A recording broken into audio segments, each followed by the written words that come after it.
Kia ora koutou, ko dia ho, hanamai, thanks for joining us. We're here for Waipa District Library's Get Active program, and today we're talking about maintaining our bodies and keeping our bodies healthy, but more in a chiropractic sense. And to do that, I'm joined today by Kristi Salonius, and she is from BETTABODY. Kia ora, Kristi, thanks for joining me. Kia ora, thanks, Steve. Can you tell us a little bit about BETTABODY? Sure. So BETTABODY started, must be 14 years ago now, when I graduated from chiropractic college. So as a doctor of chiropractic, and I was then based in Auckland. I have a background in deep tissue massage therapy and personal training with a more of a rehab focus. I'd been a personal trainer for 12 years at that stage. And so when I started studying, I wanted to put all of those skills together to help people with musculoskeletal issues and pain. Yeah, so that's how BETTABODY was born. And since then, 3 years ago, I moved down to Cambridge, which was great, and started up down here. So that's a little bit about BETTABODY. Okay, great. And you have quite a varied sporting background. Can you tell us a little bit about that? Sure.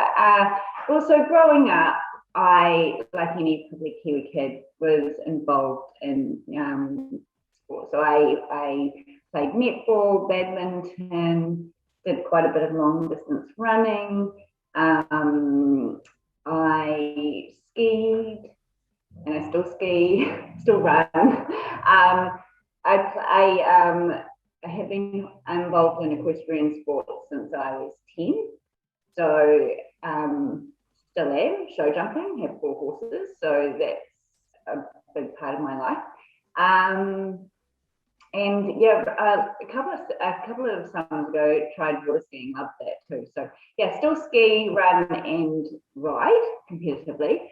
But yeah, that's wow, what a varied background. It means we can come to you and you'll basically understand what we're on about. Yeah. So look, just on that, why should we come and see a professional such as yourself, just to make sure things are ticking along and to make sure that we're okay to start certain physical activities that either we may not be used to or we're just getting into? Right, okay, well, if you're not used to a certain activity, obviously it's a huge change to ask your body to start a new activity. You're putting a lot more tension into the system initially, and your musculoskeletal system has to adapt to that, particularly the soft tissue. But that has influence on the joints as well, because the soft tissue and the joints and skeleton, it's all one system. It's intricate and intricately balanced. So one depends on the other. You can't isolate one from the other. So to suddenly go from the couch to, depending on what it is you wanted to start, there are muscle balances that will be challenged a lot, and during that process there can be pain, there can be dysfunction. It's all adapting to that new mode of movement, and depending on the volume that you're going to ask of yourself and the intensity. So, and your age and your genetics and all of those things. Also take into account, have you done these movements or these sports before? If you have, your body will quickly adapt because it has a muscle memory, has that stored away historically. So yeah, there's a lot to consider, and seeing a practitioner can ease that. They can help you modify the training program, but also make sure that your body is adapting. It's not becoming overwhelmed. and yeah, just make that process a little smoother and prevent little things from becoming big things. Yeah, no, that sounds like great advice. Now look, I often, and I'm probably not the only person here as well, I think chiropractic, I think back, but I know it's the full body. So I think we all need to remember that, don't we? Yeah, or some, you're right and you're wrong. So some chiropractors just focus on the spine. There are also another group. We are one and the same. I'm more of a mixer, so I deal with extremities as well.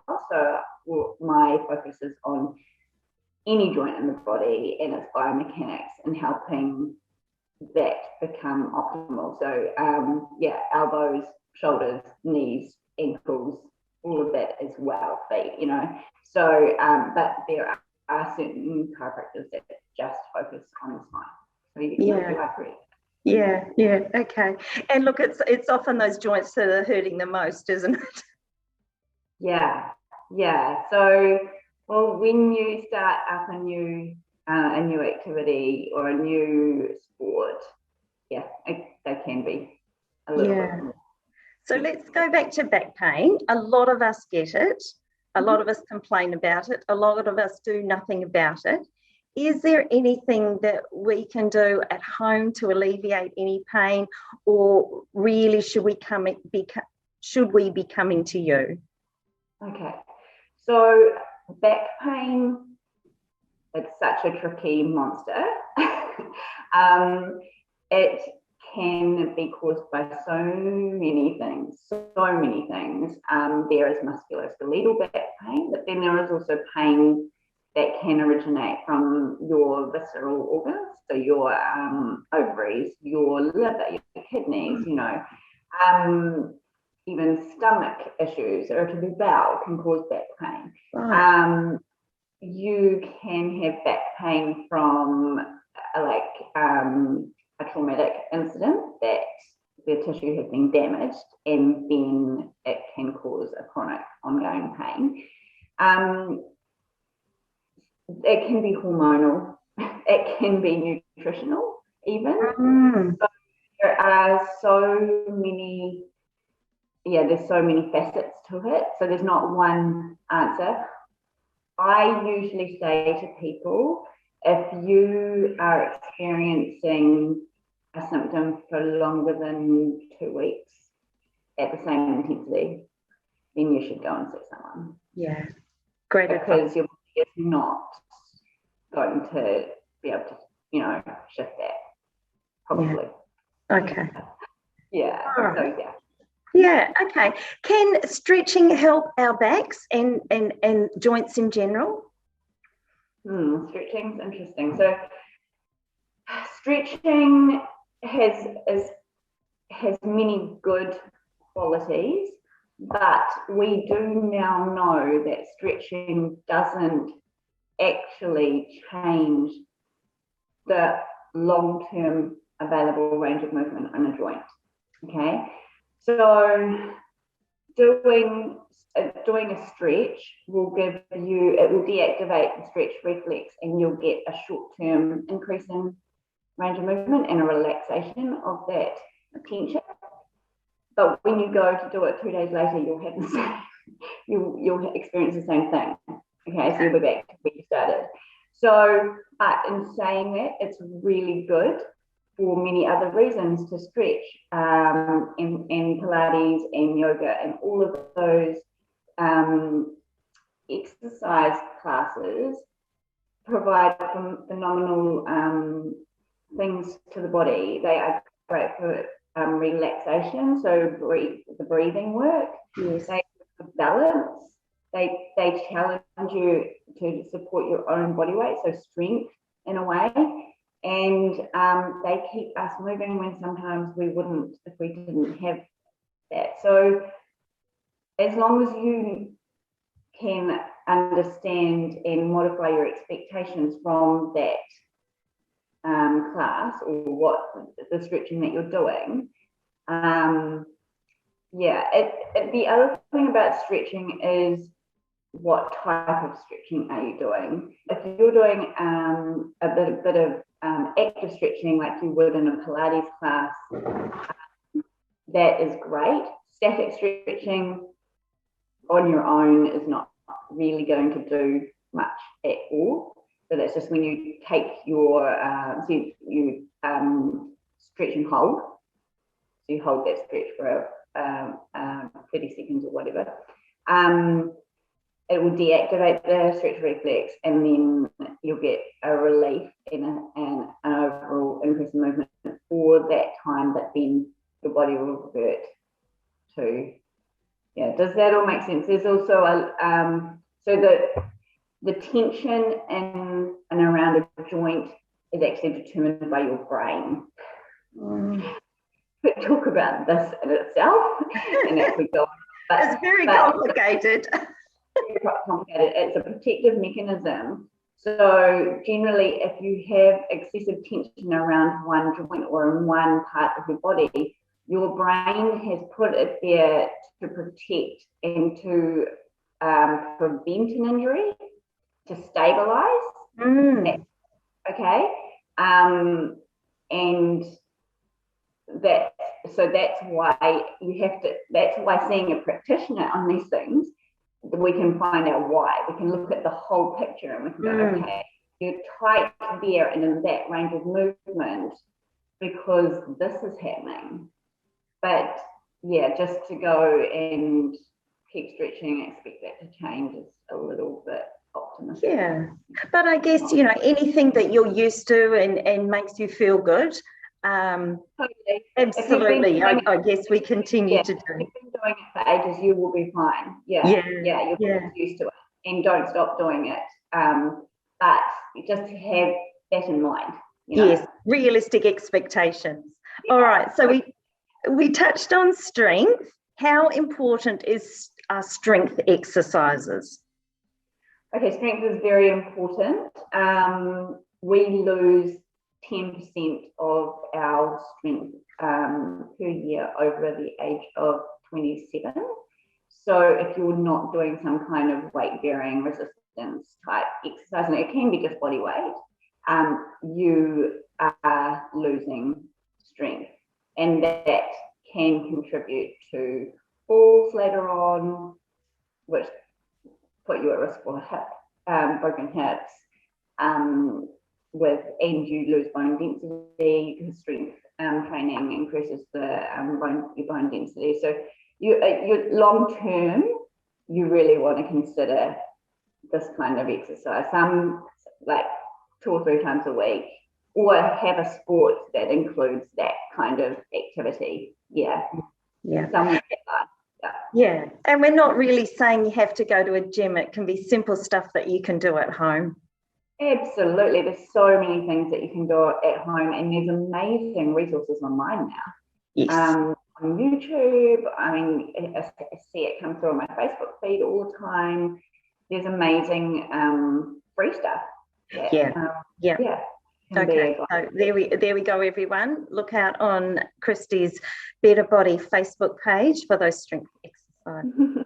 Now, look, a couple of weeks ago, I spoke to physiotherapist and runner Johnny McKee about footwear and like stretching and things. Johnny can talk about footwear until the cows come home, and so can I, and so can my son, actually, who's a teenager. So there's 2 sides to this. There's wearing probably incorrect shoes for whatever sporting pursuit you're undertaking. But the other thing that concerns me a lot is fashion. Now, what are your thoughts on all of this, Kristi? Okay, so footwear is incredibly important. If our feet aren't supported and allowed to move correctly, then it can affect the lower chain, so the ankle, knee, and hip complex, which will feed into the pelvis and cause imbalances and difficulties and really compromised biomechanics in those areas, then lower back pain as well. And it can just feed all the way up. I mean, because so you mentioned the word fascia, it is continuous from our basically big toe up and across our skull. It is one body of tissue that tension can develop in any area of it. And so if you have problems and issues with your feet, or they're not, if they're being challenged in the movements that you're asking them to do without correct support, then those problems can turn up elsewhere in your body. Yeah, it's very important. It's very important to put children in correct footwear.